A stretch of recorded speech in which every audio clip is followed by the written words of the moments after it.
Hi students, welcome to ELIC 140. During this semester we will be reading two important memoirs or books about the life experience of Black activists in the United States.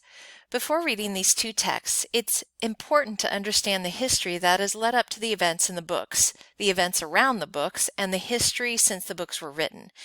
As you listen, I want you to be sure to take notes in your course pack or on a separate piece of paper. There will be questions to respond to throughout the presentations and some comprehension activities.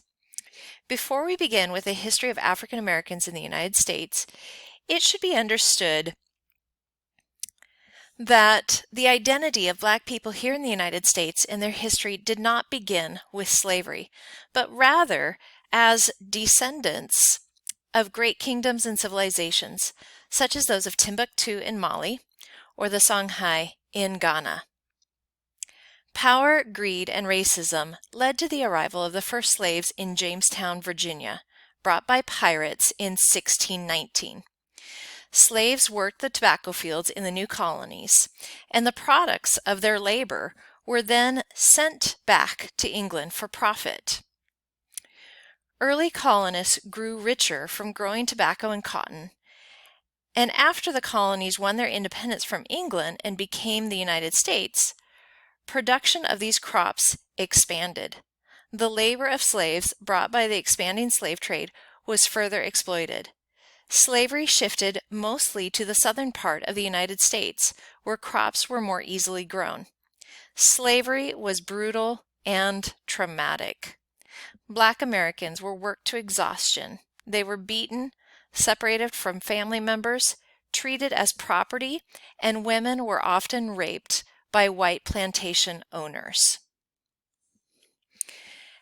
Efforts to abolish or end slavery in the United States reached a high point in the late 1850s with the election of Abraham Lincoln as President of the United States. In his famous Gettysburg Address, he essentially called for the end of slavery. This angered the leaders and people of the southern states who felt it was their right to enslave or subjugate Black people.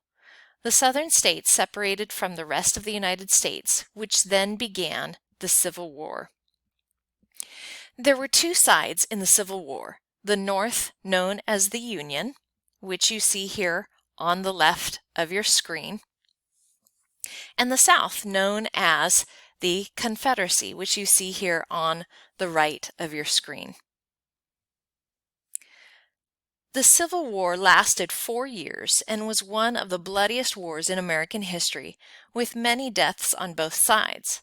Look at the painting here of a Union and Confederate soldier. Notice the flags of each side.